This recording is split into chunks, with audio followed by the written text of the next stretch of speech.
હું ઇન્વાઇટ કરવા માંગીશ હંગર મેનિયાક.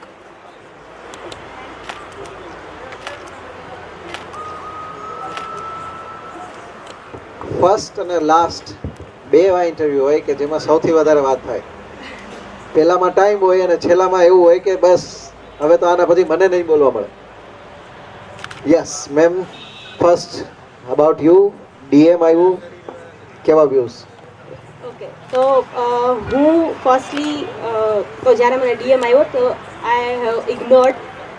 મને એવું થયું કે મને તો થોડી કોઈ મતલબ હું હજી બહુ ન્યૂ છું, એટલી બધી એક્ટિવ બી નથી, અને કહી શકાય કે એવોર્ડ સેરેમની થાય છે અને આટલા બધા મોટા ક્રિએટર્સને સાઈડમાં લાઈક રાખીને મને કોઈ શું કામ એને એવોર્ડ આપશે. તો પહેલી વખત તો મેં ઇગ્નોર કરી નાખ્યું. પછી સમહાવ ઇવેન્ટ જે છે એ રીશેડ્યુલ થઈ હતી, તો ત્યારે મેં થોડું ધ્યાન દીધું ને પછી મને કમ્યુનિટીમાંથી જ ખ્યાલ પડ્યો કે ઓકે જેન્યુઅન વસ્તુ છે અને અહીંયા જવા જેવું છે ને એવી રીતે. સો હા, એ ગમ્યું મને કે ઓકે ઠીક છે, નાના ક્રિએટર્સને પણ લોકો અપ્રિશિએટ કરે છે, એવો કોઈ વિચાર પણ આગળ લઈ આવે છે, તો એ સારી વસ્તુ છે. મારી વાત કરું તો હું બાય પ્રોફેશન એક આઈટી કંપનીની અંદર એચઆર છું, અને લાઈક જે નવી મારી કહેવાય ને કે કરિયર સ્ટાર્ટ થઈ છે.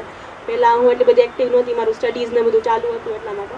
તો હા, બાય પ્રોફેશન એચઆર છું, પણ ફૂડ ઇન્ડસ્ટ્રીમાં મારું છે ઇન્ટરેસ્ટ ખરું. લાઈક તમે લોકો જોઈ જ શકતા હશો કે હું બહુ વધારે પડતી ફૂડી છું, અને કહી શકાય કે ક્રેવિંગ્સ એ એક કહી શકાય કે મારી આઈડેન્ટિટી છે કે ગમે ત્યારે કાંઈ બી વસ્તુની ક્રેવિંગ આવે ને એને હું પ્રમોટ કરું છું.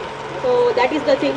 અને કહી શકાય કે હંગર મેનિયાક મારું જે યુઝર નેમ છે એને હું થોડું કરવા માંગીશ કે હંગર દેટ ઇઝ કહી શકાય કે ભૂખ, અને મેનિયાક એટલે કે ધૂની. એટલે ગમે ત્યારે કંઈ બી વસ્તુની ભૂખ લાગી જાય, અને દેટ ઇઝ વોટ આઈ એમ. અને કહી શકાય કે જે બીજા બધા ક્રિએટર્સ છે, ઘણા બધા મોટા ક્રિએટર્સ છે, રાજકોટમાં બી છે, ઓલ ઓવર ગુજરાતમાં પણ છે. તો એ લોકોનું પોતાની કોઈ એક કહી શકાય કે ચેનલ હોય કે હું આ જ પ્રકારના ફૂડ વિડીયોઝ બતાવીશ. તો એને હું એમ કહીશ કે મારું એવો કંઈ ટાર્ગેટ નથી. અત્યારે ખાલી મારું એવું છે કે યંગસ્ટર જે છે, મારી એજના લોકો, મારી જે કહી શકાય મારા જેવી વિચારધારા રાખવાવાળા લોકો જે છે, એ લોકો મને ફોલો કરે, મને જોવે અને લોકો મને ઓળખે. That is the thing. 2024 ડિસેમ્બરનો એમ?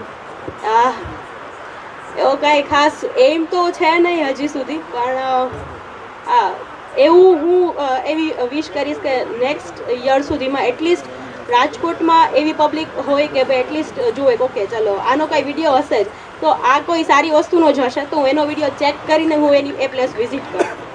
તો એ વસ્તુ લાઈક મારે જોઈ છે કે કોઈ વ્યક્તિ ક્યાંય બહાર જાય છે તો પહેલી પ્રાયોરિટી એ રાખે કે ઓકે આ વ્યક્તિનો વિડીયો હશે તો એ ઓથેન્ટિક જ હશે ને જેન્યુન જ હશે.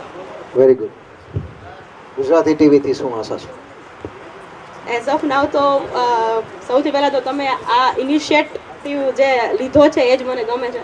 તો આશા ખાલી એટલું જ છે કે આમાંથી ઘણા બધા એવા લોકો છે, એ લોકોના પેજીસ અમે જોયા હોય, અમે લોકો ઘણાને ફોલો બી કરતા હોય પણ ઓળખતા ના હોય, તો એ કમ્યુનિટી તમે જે બિલ્ડ કરી છે એ મને ગમી છે.